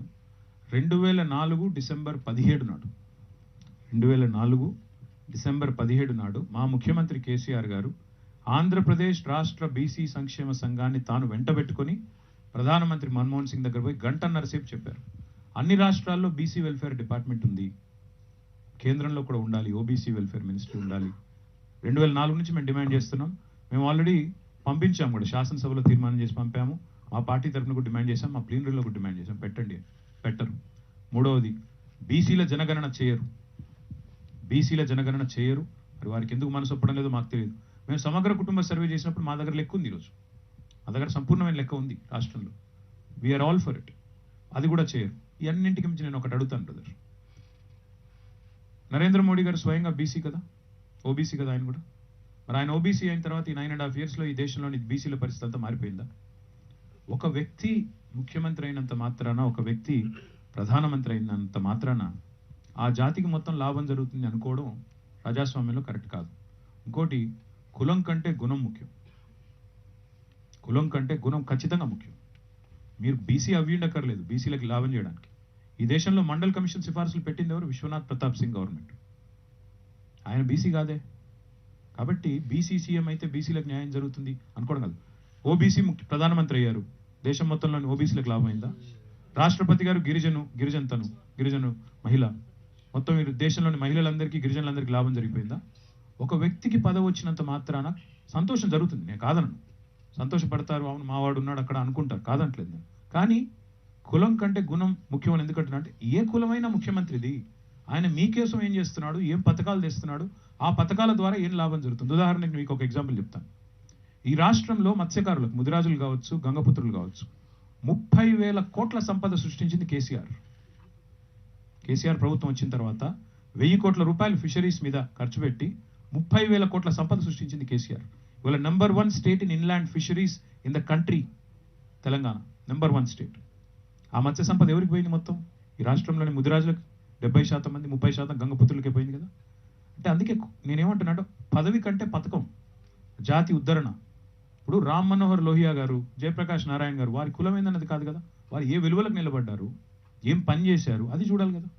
సో ఇంకోటి, ఇక్కడ నాకు ఇంకో కుట్ర కూడా కనబడుతుంది ఇందులో. బీసీ సీఎం అని చెప్పాము, కానీ బీసీలు ఎత్తుకోలేదు కాబట్టి మళ్ళీ ఇంకొకరికి ఇస్తాము, రేపు ఎట్లాగో డిపాజిట్లు పోతాయి, మళ్ళీ ఆ నెపం బీసీల మీద పెట్టడానికి ప్రయత్నం చేస్తున్నారని నేను అనుకుంటాను. నెక్స్ట్ మీరే. Okay, you ask Google Translate or chat. आपका नाम and your Abdul Bashir from India today. Okay. How do you see this OBC jibe that Amit Shah has taken yesterday? That if भाई मेरे अभी तक इतना विस्तार में बोला मैं यार, फिर बोलूं क्या? ठीक है फिर बोल, चलो कोई बात नहीं, मैं बोलता हूँ सर आपके लिए, बशीर भाई आपके लिए। चलो, तो पहली बात ये है, हिंदी में बोलूं या इंग्लिश में? हिंदी इंग्लिश नेशनल के लिए चाहिए सर। मैं एक बात आपको याद दिलाना चाहता हूँ, हिंदी राष्ट्रभाषा नहीं है, ना इंग्लिश राष्ट्रभाषा है। इस देश में 18 लैंग्वेज है जिसको ऑफिशियल दर्जा दिया गया, नहीं 18 या 22। तो मैं जब आप कहते हो ना, please get out of this mindset कि राष्ट्रभाषा या नेशनल के लिए चाहिए, तो please next time please be cautious. My request is, no, we are not permitting you to, please stop. it's okay. No, I don't allow. No, you can't. We have not given a chance. Please stop. No, please stop. No, we will send out. Okay Bashir भाई, कोई बात नहीं, मुझे कोई तकलीफ नहीं, आप जो बोलना है बोलिए, बट नहीं, जो बोलना है तहजीब के साथ बोलिए। रुकिए, इनको जवाब देने दीजिए, बाद में बात करिए। तो बशीर भाई, 2 चीजें हैं। एक तो ये है कि 6 महीने तक जो बीसी प्रेसिडेंट था यहाँ पे, उनको हटा दिए और किशन रेड्डी साहब को बना दिए। अब बोलते हैं बीसी सीएम, कैसे विश्वास करें इन पे? पहली बात। दूसरी बात मैं पूछता हूं, हम लोग डिमांड किए जा रहे हैं पिछले 20 साल से, हमारी पार्टी, कि अगर हर रियासत में, हर स्टेट में, हर राज्य में अगर बीसी वेलफेयर मिनिस्ट्री है तो केंद्र में क्यों नहीं होना चाहिए? हम डिमांड किए जा रहे हैं 20 साल से। मैं आपको डेट भी बताता हूं, तारीख भी बताता हूं। 2004 17 दिसंबर को हमारे चीफ मिनिस्टर, जब केंद्र मंत्री थे, वो यूनियन मिनिस्टर थे कैबिनेट में, he went to Manmohan Singh ji, he requested him along with the BC associations from Andhra Pradesh, requested him to set up a OBC ministry in central government. Unfortunately, 20 years it did not materialize. The third and most important thing I would like to highlight, this government in Delhi, BJP especially, is against BC census, while in Telangana we have done it in 2014-15 under what is called a Samagra Kutumba survey. We have the exact data. So this government says something and preaches something and practices something else. And most importantly, I believe that they're trying to find an excuse for their disastrous loss, their impending disastrous loss on the 3rd of December in the state of Telangana. Let me assure you, my friend, BRS will ensure that BJP will lose deposits in 110 plus seats this time out of 190. Next please. నేను శ్రీకాంత్ అండి 10 TV. Sir ఇప్పటి వరకు opinion polls ఒక 6-7 organisations ఇచ్చాయండి. దాంట్లో majority of poles Congress అధికారంలోకి వస్తుందని ఉంది. Social మీడియాలో కూడా కాంగ్రెస్ ట్రెండింగ్ అవుతున్నట్టు కనిపిస్తుంది. మరి మీరు ఇంత అభివృద్ధి చేస్తే కాంగ్రెస్ ఈ స్థాయికి ఎలా ట్రెండింగ్లో వస్తుంది అనుకుంటున్నారు మీరు? ట్రెండింగ్ ఏముంది బ్రదర్, చేస్తే వస్తుంది. దానికి మాకు తెలుసు ట్రెండింగ్ ఎట్ చేయాలి. కానీ సోషల్ మీడియాలు ట్రెండింగ్లు, ఈ ట్రిక్కులు, గజకర్ణ గోకర్ణ టక్కు టమారా విద్యలు చాలా మంది ఉన్నారు అవన్నీ చేసేవాళ్ళు. కానీ అల్టిమేట్గా what matters in a democracy is people. Sir People will speak on the 30th of November and you will see it on the 3rd of December. People will be overwhelmingly with ఇప్పుడు ఇంకోటి శ్రీకాంత్ గారు కరెక్ట్గా ఇదే 5 ఏళ్ల కింద flash back వేసుకోండి మీరు. ఆ రోజు కూడా మహాకూటమి నోటు పెట్టారు. అయిపోయింది కేసీఆర్ వెళ్ళిపోతున్నాడు ఇంకా ఖాళీ చేయడం అని చెప్పి అప్పుడు కూడా కొత్త అంగిలాగులు కుట్టించుకున్నారు కాంగ్రెస్ వాళ్ళు. ఇళ్ళకి సున్నాలు వేసుకున్నారు. నేను మంత్రి అంటే నువ్వు ముఖ్యమంత్రి అంటే అప్పుడు కూడా పంచుకున్నారు. పదవులు కూడా పంచేసుకున్నారు. ఇప్పుడు 6-7 ముఖ్యమంత్రులు కూడా కొట్లాడుతున్నారు. కాబట్టి ఇవన్నీ కాంగ్రెస్లో ఇవన్నీ కామన్ బ్రదర్, ఏమి కొత్త కాదు. ప్రతి ఎలక్షన్ సీజన్లో ఇవన్నీ కూడా నడుస్తుంటాయి. మాకేం బాధ లేదు. మేము ప్రజల మీద అచంచలమైన విశ్వాసంతో ఉన్నాం. మీడియా మేనేజ్మెంట్లు, సోషల్ మీడియా మేనేజ్మెంట్లు, పోల్ ఏజెన్సీల మేనేజ్మెంటు అవి చేసేవాళ్ళు చేసుకుంటారు. వాటి మీద ఆధారపడి వాళ్ళ బతుకు, మా బతుకు ప్రజల చేతుల్లో ఉంది. వాళ్ళు ఏం చేయాలో వాళ్ళు నిర్ణయిస్తారు. మా తలరాత వాళ్ళు రాస్తారు. సార్ కిరణ్ సార్ మన తెలంగాణ సార్ రిపోర్టర్, నా పేరు రాంబాబు, రైట్. మన తెలంగాణ రిపోర్టర్ సార్.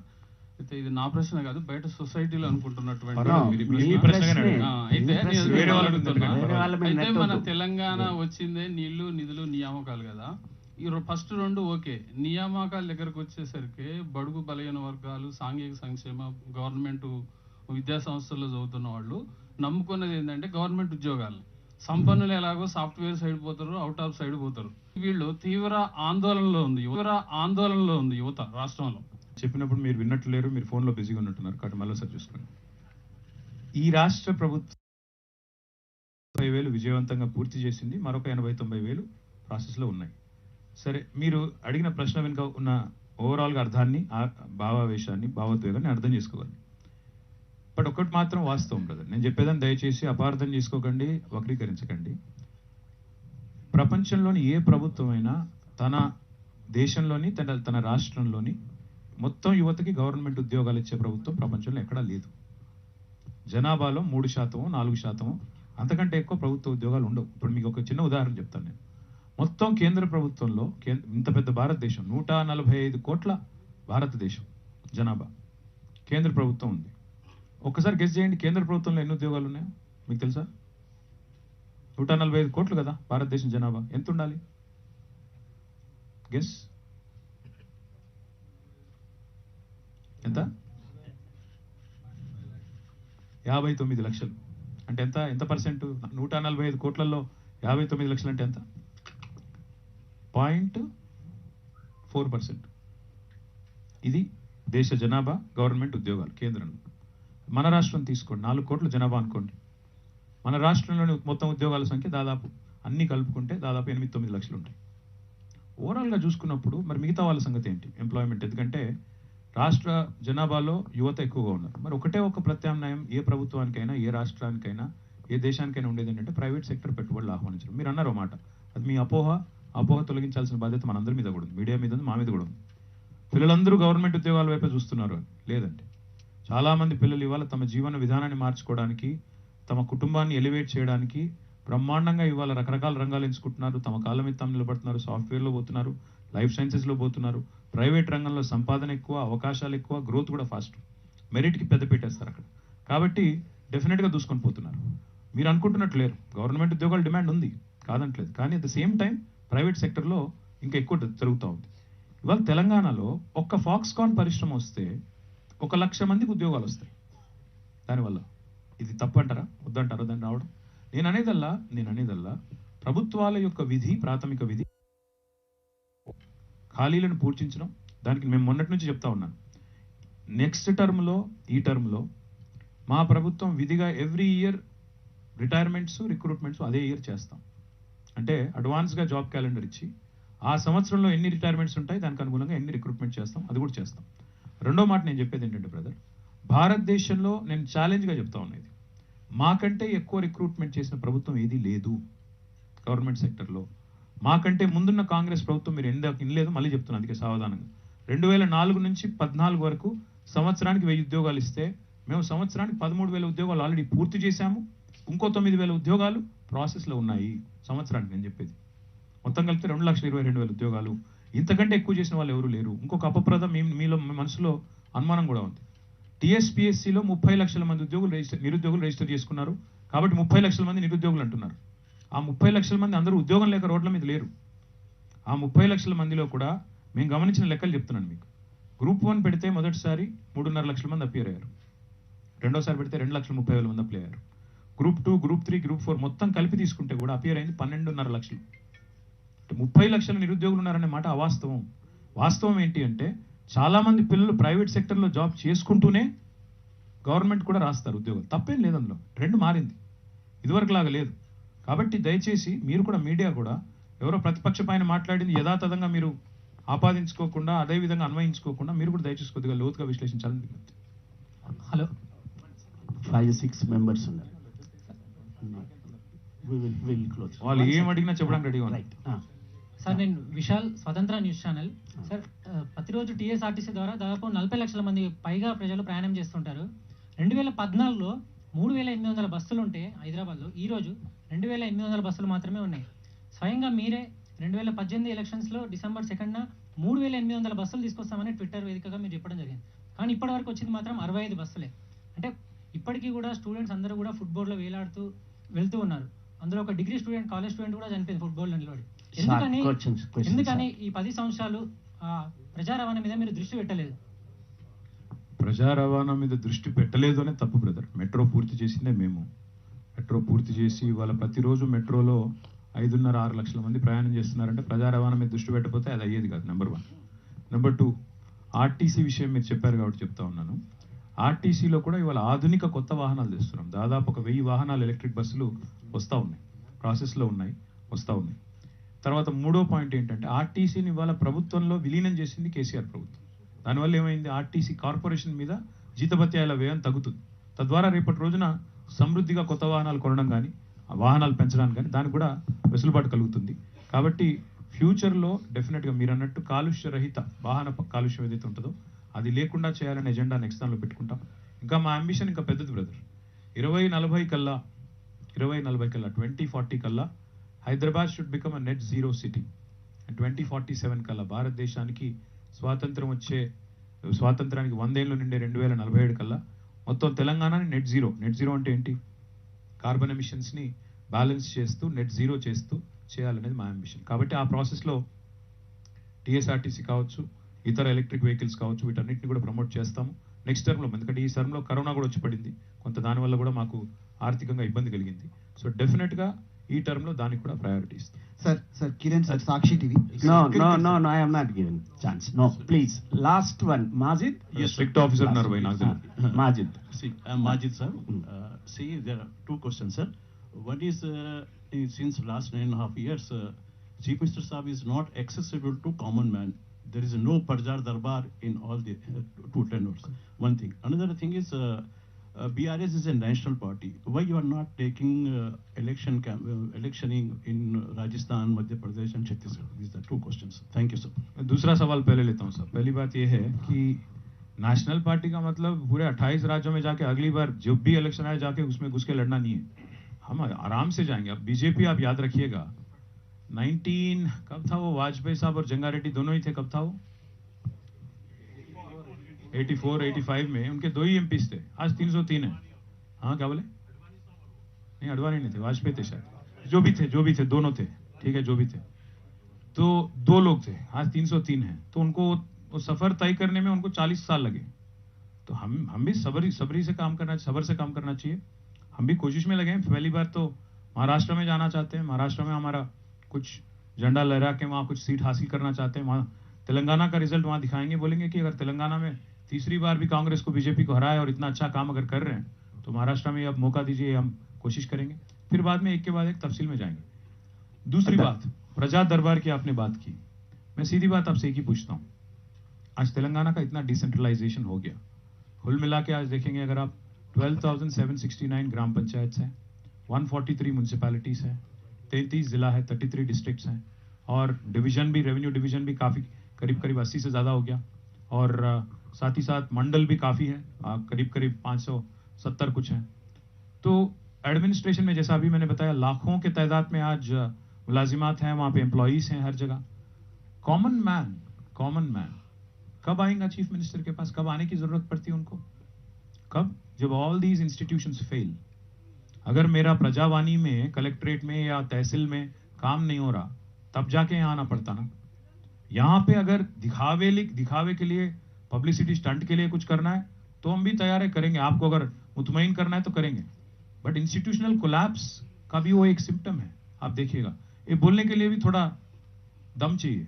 मैं बोल रहा हूँ पूरी तरह से। आज तेलंगाना में ये माहौल है कि हर किसी का मसाइल, हर किसी का जो मसला है वहीं पे निपटाने की कोशिश कर रहे हैं हम लोग। किसी को आदिलाबाद से हैदराबाद आने की क्यों जरूरत पड़ना? किसी को कहीं आलमपुर से आने की क्यों जरूरत पड़ना? हर किसी का मसाइल वहीं हल हो, ये हमारा रवैया है। अगर नहीं तो सीएम साहब काम के जरिए पहुंचेंगे हर किसी के पास, आवाम के पास। ऐसा नहीं कि सीएम जो है 4 करोड़ आवाम को हर दिन मिलेंगे, ऐसा थोड़ी होता ना। अगर मिलेंगे भी प्रजा दरबार में, कितने लोगों को मिलेंगे? 200 लोग, 300 लोग। Ultimately the job of a chief minister is to create a vision, execute it, plan it, implement it. देखिए, मिशन भागीरथ जैसी काम है। मिशन भागीरथ जैसी काम एक दिन में नहीं होती हो, उसके लिए डिटेल्ड प्लानिंग चाहिए होता है, उसके लिए एग्जीक्यूशन में भी थोड़ा इत्मीनान से करना पड़ता, ये सब की देखभाल करना पड़ता। आज पावर इंस्टॉल्ड कैपेसिटी इतना बड़ा, कैसे बढ़ा? ऐसे ही छू मंतर बोल तो बढ़ गया क्या? चीफ मिनिस्टर लेजिस्लेशन ठीक से बनाओ, काम ठीक से करो, लोगों की देखभाल ठीक से करो, और उनको आपके हद तक आने की जरूरत नहीं पड़े, ऐसा इंस्टीट्यूशनल मैकेनिज्म बनाओ। ये हमारी काम है। ये मैं मानता हूं कि 80% 90% तक हमने किया। अगर पब्लिसिटी के लिए करना है तो हम भी करेंगे आगे जाके।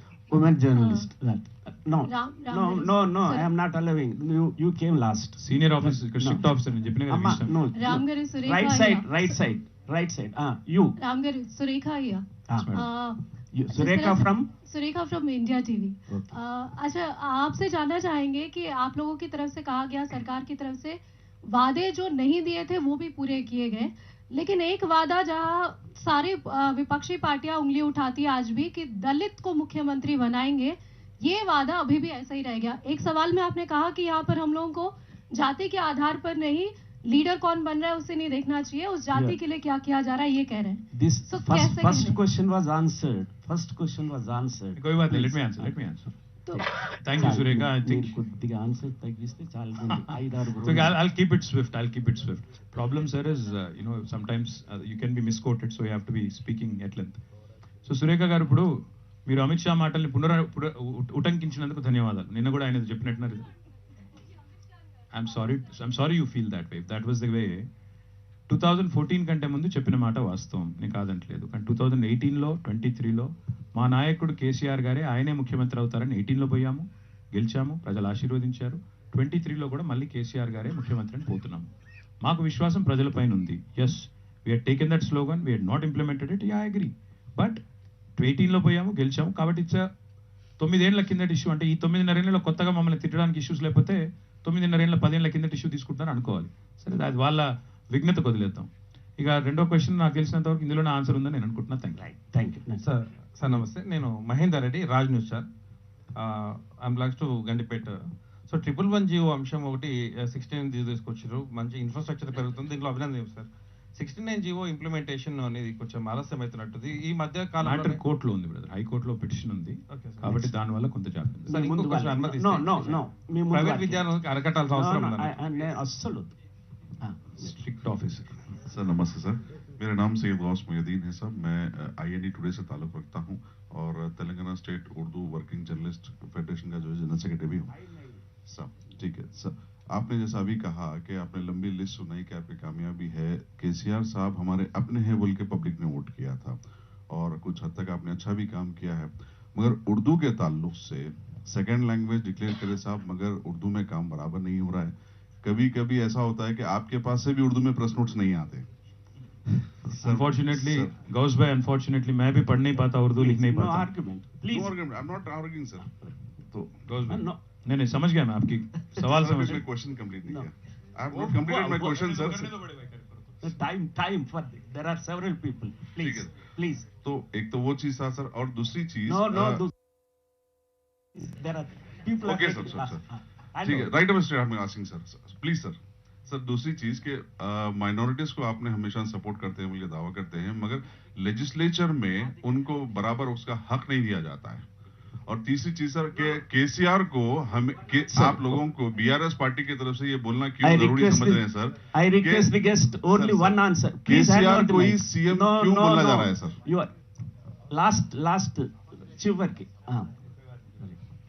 तो गौस भाई, पहली बात तो ये है कि जिन्होंने ये राज को हासिल किया, जिन्होंने नामुमकिन को मुमकिन बनाया, वो अगर सीएम हो नहीं तो और कौन? नहीं, बिल्कुल नहीं। हम पूरा तेलंगाना आवाम ये चाहता है कि केसीआर साहब सीएम बने, तो फिर हम भी वही चाहेंगे, हमारी पार्टी भी यही चाहेंगी, पहली बात। दूसरी बात, आपने ये कहा कि उर्दू को अपना दर्जा, जैसा मैंने अभी आसिफ भाई को भी बताया, आपको भी बता रहा हूँ, मैं ये कभी नहीं, हमने ये कभी दावा नहीं किया कि हमने कोई गलतियां नहीं की या कमजोरियां नहीं है। हाँ, बिल्कुल रहेंगे, हम भी इंसान हैं, कोई भगवान तो है नहीं। तो अगर कुछ है सरासर उसका रेक्टिफिकेशन भी हम करेंगे। और तीसरी बात, जो आपने रिप्रेजेंटेशन की बात की, 4 एमएलसी थे हमारे एक दरमियान, आप वो नहीं देखते। हमारे मसला ये है कि जब है तब नहीं बोलते, अब जब नहीं है तब जरूर बोलेंगे। आप फारूक भाई थे हमारे, मोहम्मद अली साहब थे, फरीदुद्दीन साहब थे, सलीम साहब थे, 4 एमएलसी थे, 40 लोगों में 10% था। तो मेरा कहने का ये मतलब है, कभी का एक बार पॉलिटिक्स में एक बार ऊपर नीचे होते रहता, आगे जाके रेक्टिफाई करेंगे जरूर इंशाल्लाह। Last one. Sir, I'm Rahul, sir. Did you not retire? No, not yet. You told me you retired. No. Sir, you have promised a gas cylinder at 400 rupees, sir. But how do you expect people to trust you when we have imposed the highest VAT petrol tax on petroleum products, which is 35%?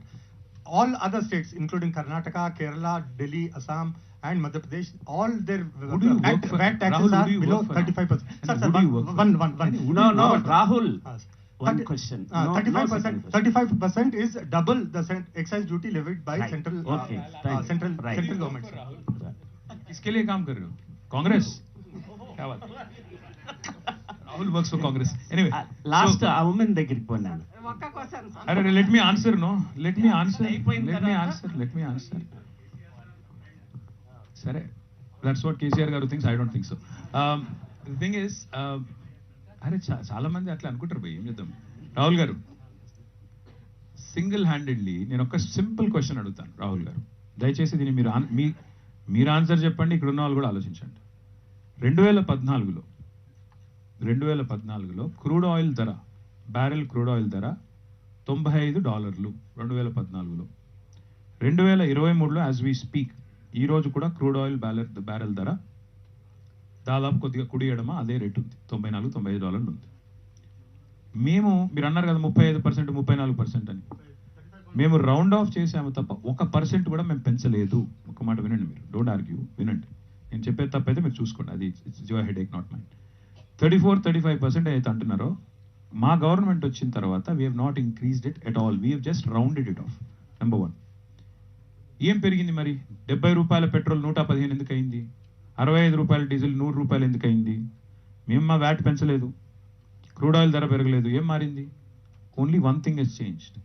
Additional excise duties imposed by government of India, additional cesses imposed by government of India. Why did they do it? They have done it because they didn't want to share the tax revenue with the states. Cess maaku raadu, additional excise duty maaku raadu. ఇప్పటికి 30 లక్షల కోట్లు ఈ దేశ ప్రజల సొమ్ము నరేంద్ర మోడీ గారి ప్రభుత్వానికి పోయింది. ఇది వాస్తవం. ఇది నేను కాదు అని మీరు ఎవరైనా అనుకుంటే you can please feel free to go Google, get information, start a debate whether I'm right are wrong, let people decide. Sir, this is Navina from the Daily Pioneer. No. I'll come. Last rows, 2 ladies. After that, the mic will come free. Sir, journalist కు సంబంధించిన sir, journalist ఇళ్ల స్థలాలకు సంబంధించిన విషయం sir. Sir, this is Navina from the Daily Pioneer. You please tell me your name and. I'm Navina from the Pioneer newspaper. Okay, right. The Kaleshwaram piers at the Lakshmi barrage in Medigada have sung, and also the central team has visited this. The opposition has been blaming that this has been a white elephant. So how do you, BRS so far hasn't reacted officially on this. So So what's the reaction of your Of party? course, we have reacted. Our Honorable Finance Minister spoke at length the other day. You guys haven't followed it. That's your problem because you are more focused on politics and other. I think that kind of takes a front seat during elections. Let me share it with you. I think the real white elephant of this country is Congress Party. Firstly, let me put it on record. Because this party, I think the people have borne it for too long. The people have borne the brunt of Congress's misrule and misadventures for the longest time. So the real white elephant, no matter what anybody would like to believe, my personal belief is the Congress. And as Mahatma Gandhi ji had said, Congress should have been disbanded right after independence in 1948. Unfortunately, it's still there, therefore a lot of nuisance. Now, coming to Kaleshwaram and Medigada and especially the piers and whatever has been reported. Let me share with you 3 things. The project has been completed and it's been operational for the last 5 years. So the barrage has withstood all kinds of floods. In fact, the last year was the highest flood, 28 lakh cusecs in the history. And the barrage has withstood it successfully. But this year, I mean, the final report is yet to come out. I've seen from news the statement of the engineer-in-chief and also the Special Chief Secretary Irrigation. I have not had an opportunity to talk to them in person. All that I've read and heard is that there are some technical issues or there could even be a sabotage kind of an effort, is what I've heard. So I'm not going to get into the details of it. The National Dam Safety Authority has already visited it. Let them come out with a report. The fact is, Congress Party has celebrated prematurely and BJP also has celebrated prematurely when a couple of pump houses were submerged in Kaleshwaram in the past. But without spending a single rupee or single paisa of the exchequer, the government had successfully gotten the agency, because it was under the defect liability period, to repair everything, spending whatever money was required. Same is the case here. Same is the case here. Not a single rupee of the exchequer will be misused. Here it is still again the responsibility of the agency to do whatever rectification that has to be done will be rectified.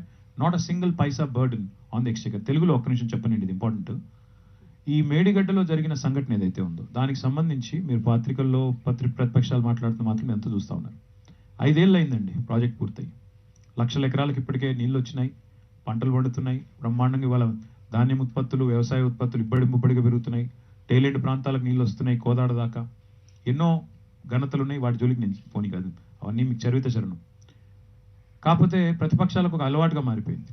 ఇదివరకు అన్నారంలో pump house మునిగితే ఇట్లాగే చాలా సంబరపడి తొందరపడి ఒక కోయిల ముందే కూర్చుంది అన్నట్టు అయిపోయింది కాళేశ్వరం మునిగిపోయింది అని పైశాచిక ఆనందాన్ని ప్రదర్శించారు. వాస్తవం ఏంటి? ఒక్క పైసా ఖర్చు లేకుండా, ఒక పైసా అదనంగా భారం పడకుండా మొత్తం అన్నారం పంప్ హౌస్ను అదే ఏజెన్సీ రూపాయి కూడా భారం ప్రభుత్వం మీద, ప్రజల మీద పడకుండా, రాష్ట్ర ప్రభుత్వం మీద అదే ఏజెన్సీ మొత్తం ఖర్చు పెట్టి దాన్ని మళ్ళీ పునరుద్ధరించింది. ఇప్పుడు కూడా ఒక్క పైసా కూడా భారం ప్రజల మీద పడదు. ఇంకొక మాట కూడా ఈసారి చెప్పాలి.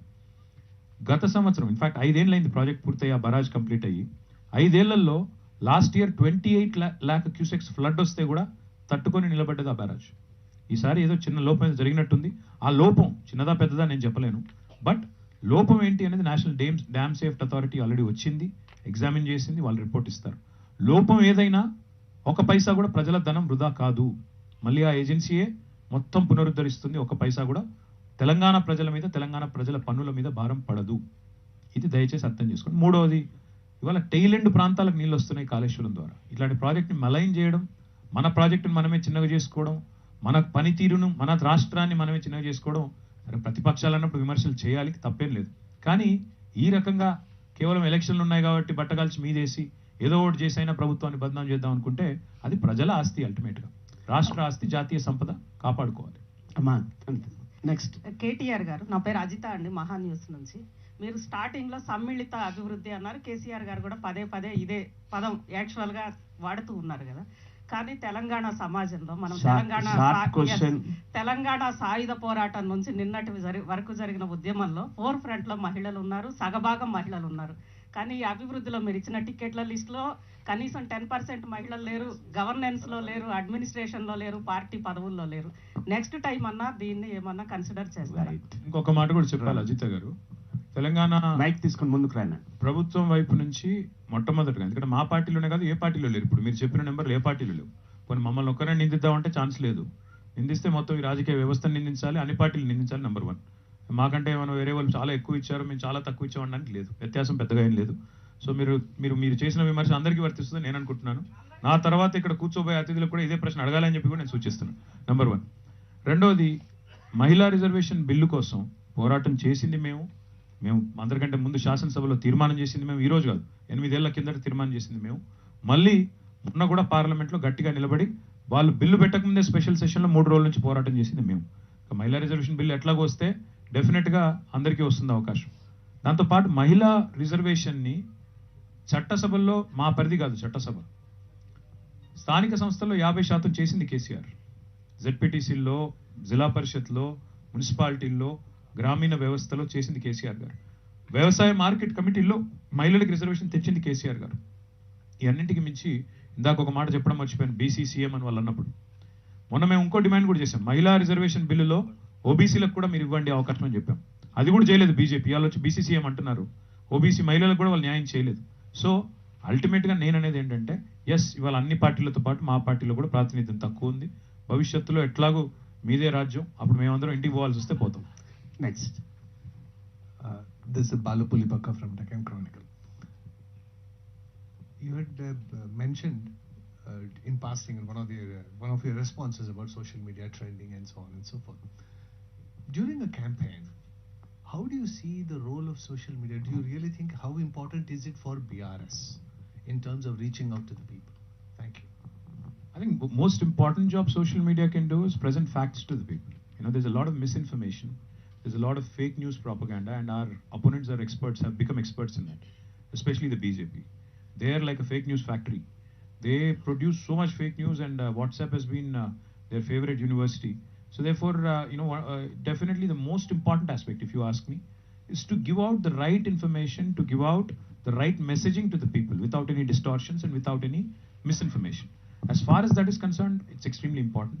And as far as abuse is concerned, which I really detest, my personal opinion is there are lines you don't cross in civility, and that is something unfortunately not everybody seems to be practicing. So what I do simply is block people if they cross a line, and so in fact our leaders sometimes says, it's not social media, it's anti-social media.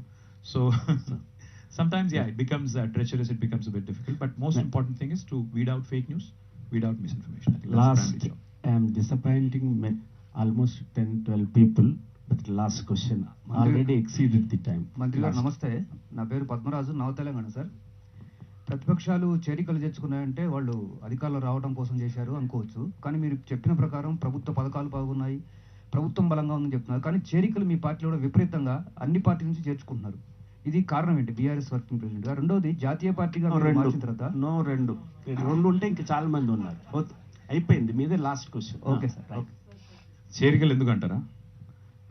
యుద్ధంలో 2 రకాల వ్యూహాలు ఉంటాయి brother. మనం బలపడడం, ప్రత్యర్థి బలహీనపడడం, 2 చేయాలి సమాంతరంగా, 2 చేస్తాం.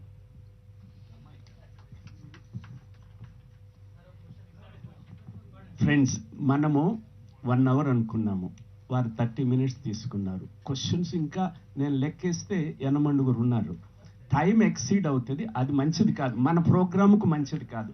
We must constraints ఉన్నాయి. 30 minutes ఇంకా దాదాపు 7 minutes ఎక్సీడ్ అయింది. Thank you very much for cooperation. నో మా ఆహ్వానాన్ని మన్నించి ఇవాళ ఈ మీట్ ది ప్రెస్ కార్యక్రమానికి తన విలువైన సమయాన్ని కేటాయించి చాలా ఓపికగా, అంటే